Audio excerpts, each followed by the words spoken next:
Reduction disintegration depends on the strength of the bonds between particles of overfines in center and lampor. Generally speaking, the reduction disintegration is dependent on the following factors: the FO percentage in the center. The more magnetite is present, the stronger the center. The reduction disintegration takes place at low temperature caused by the change in crystal structure from hematite to magnetite. The FeO percentage in the sinter can be increased by cooling sinter with air that is poor in oxygen. In an operating plant, the FeO in the sinter can be increased by adding more fuel to the sinter blend. Chemical composition of the gangue basicity, alumina, and MgO content play an important role. The heating and reduction rate of sinter. The slower the process of heating and reduction, the higher the reduction disintegration of the sinter and lampor. The amount of hydrogen in the reducing gas. More hydrogen in the reducing gas leads to lower reduction disintegration. A major requirement of blast furnace overburden is to limit the quantity of fines within the furnace to as low as possible. This can be achieved by proper screening of the burden materials before charging. Screens with around 5 holes are normal operational practice. Another is good reduction disintegration properties. During charging, fines in the burden material tend to concentrate at the point of impact on the burden surface. The level of the reduction disintegration increases in areas where the material is heated and reduced slowly. A charged ring of burden with a high concentration of fines will impede gas flow, experience the slower warm up, and so result in higher level of reduction disintegration.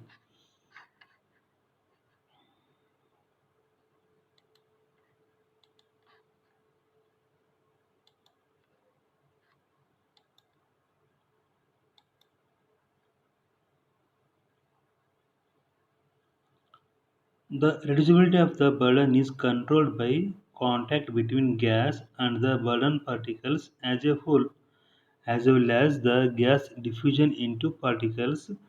Whether or not good reduction is obtained in the blast furnace is governed by the layer structure of the burden and the permeability of the layers, which determines the blast furnace internal gas flow.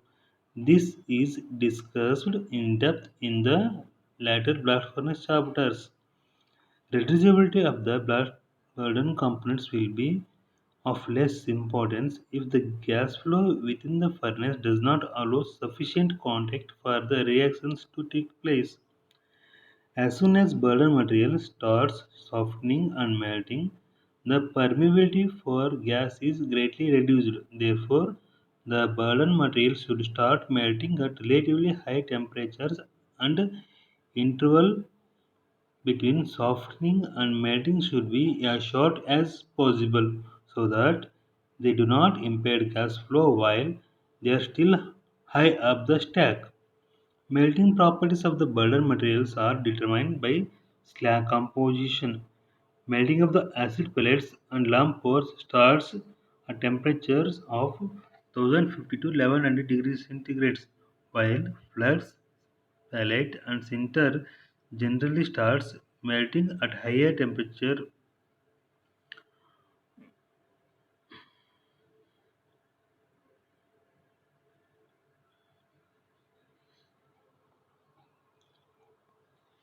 The next topic is overburden quality tests. Overburden material is characterized by following parameters: chemical composition, site distribution, which is important for permeability of overburden layers in the furnace, metallurgical properties with respect to cold strength, which is used to characterize the degradation of the overburden materials during transport and handling, reduction disintegration, which characterizes the effect of first reduction step and is relevant in the stack zone of the furnace. Softening and melting properties which are important for the formation of the cohesive and melting zone in the furnace. It is important for permeability to have a narrow size range and have minimal fines, less than 3% below 5 mm after screening in the stockhouse. Measurement of the percentage of fines after screening in the stockhouse can give an indication whether or not excessive fines are charged into the furnace. Materials from the stockyard will have varying levels of fines and moisture, and thus screening efficiency will be affected accordingly. A short description of test used for characterization of metal is given below with objective being to understand the terminology.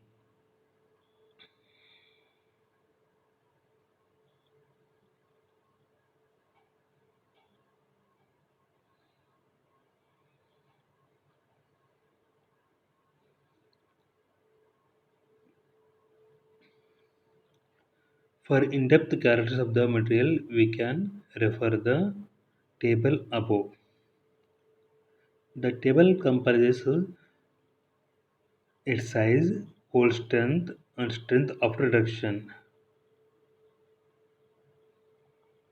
with the different ISO standards and for various raw materials, that is pellet and sinter.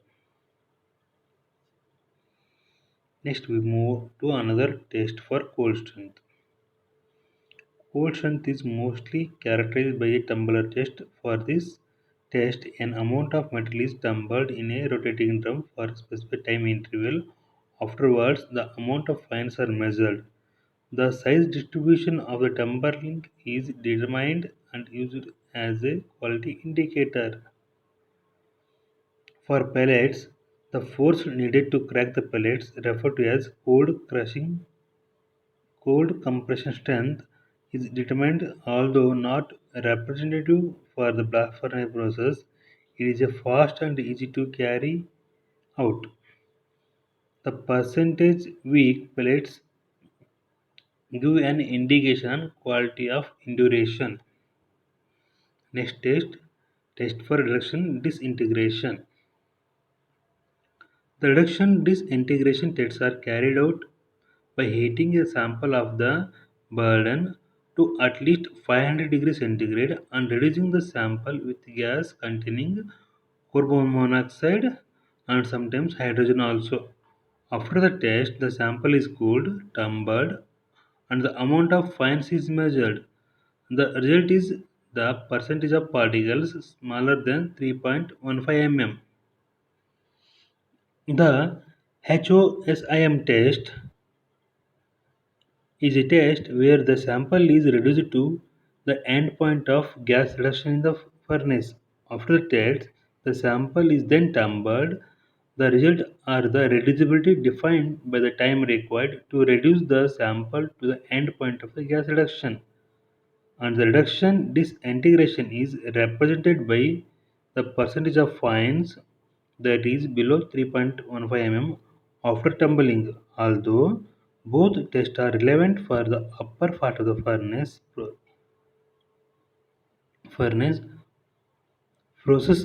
The first is excellent to have daily control on the burden quality, but the more advanced HOSIM test give a more realistic description of the effects in the blast furnace.